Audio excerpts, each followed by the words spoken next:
when you know within yourself that there's something you want to do, and I believe that all of us were born with a purpose, that all of us have something that we are supposed to do, that all of us have some goodness within us, and that goodness gives us a responsibility to manifest our greatness.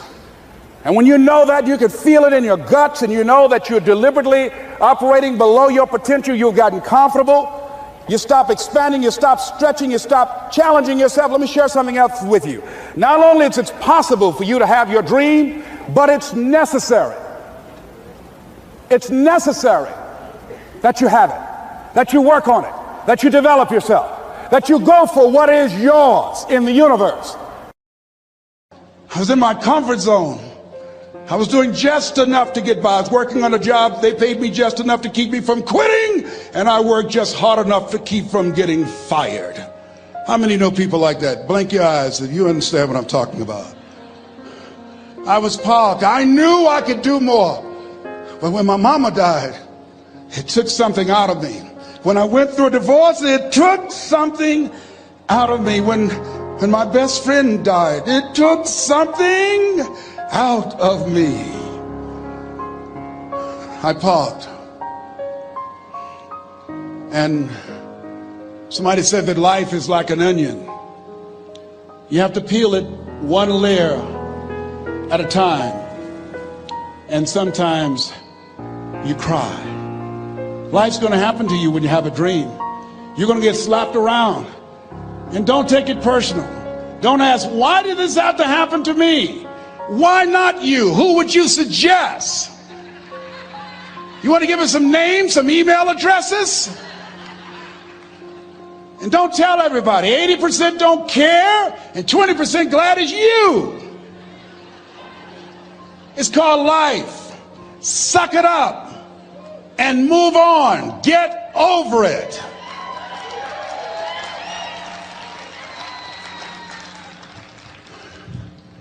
It happens to everybody. Here's the other thing: as you look at your goals and look at your dreams, when you're going through some stuff, repeat out to me, please. When things go wrong, don't go with them. Yes, write that down. When things go wrong, don't go with them. When you're working on a business deal, you're counting on some money. Someone said you will get the loan and it falls through.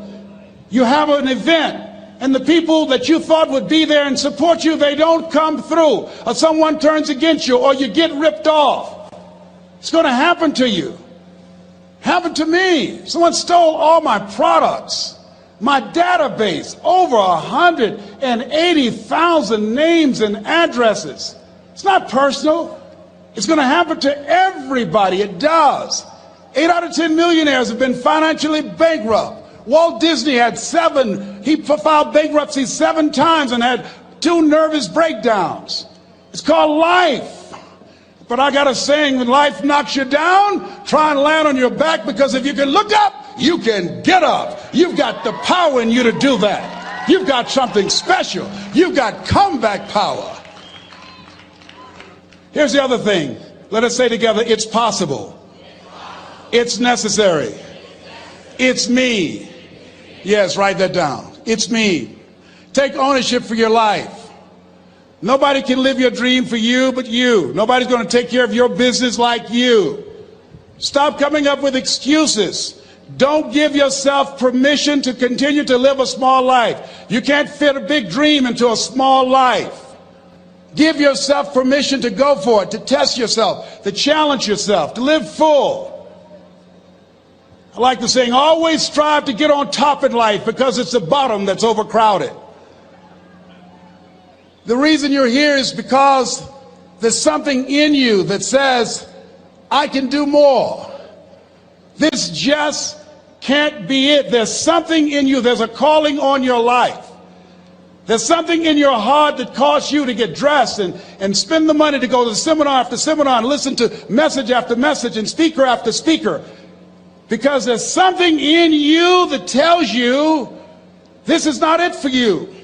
You have not peaked here.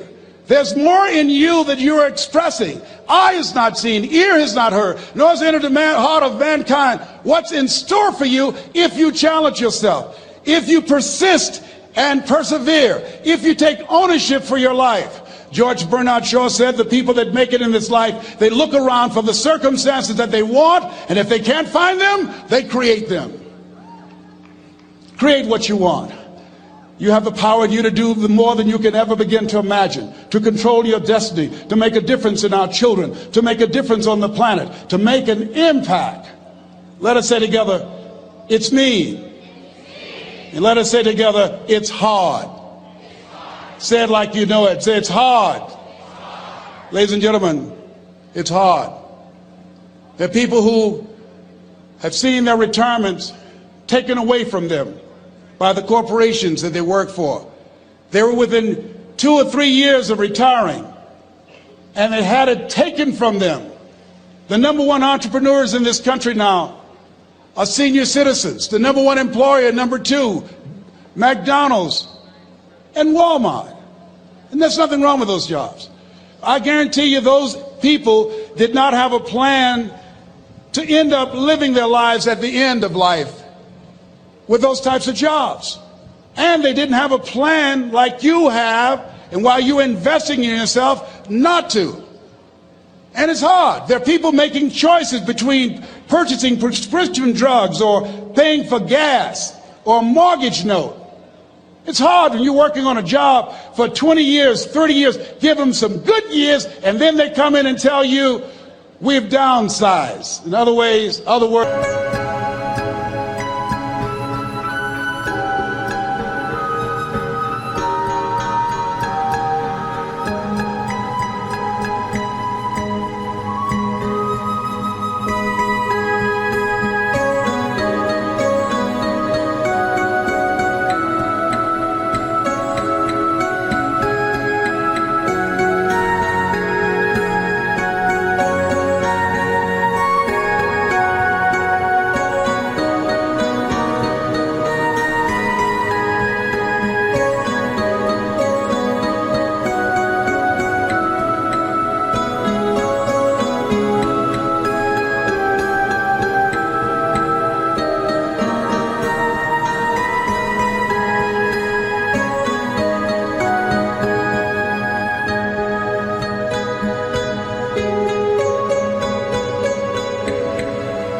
you're fired.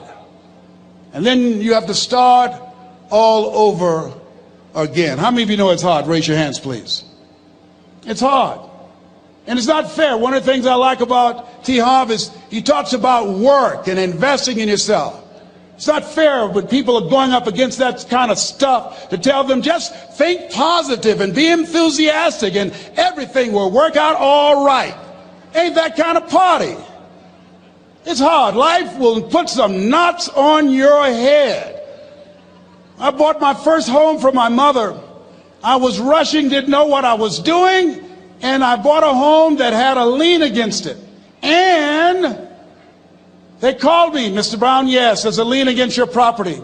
We need $55,000 if you're going to stay there. Wait a minute, sir.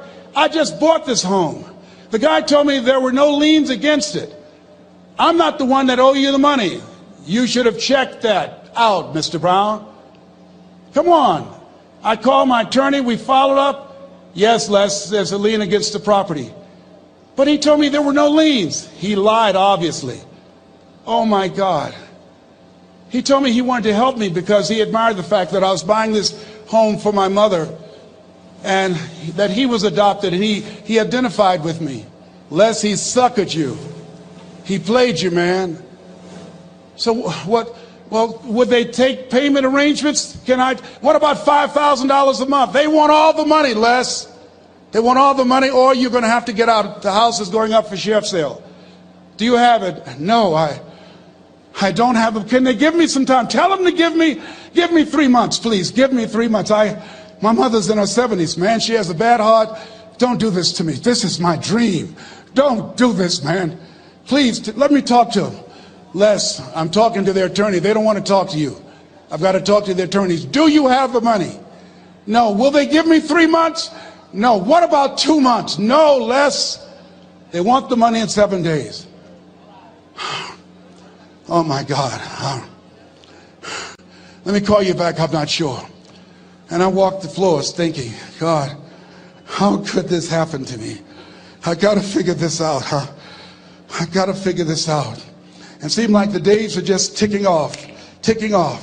Thursday, I had to call them and let them know. They called me, Les, do you have the money? No, I don't. Friday, you have to leave. The sheriff will...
be there.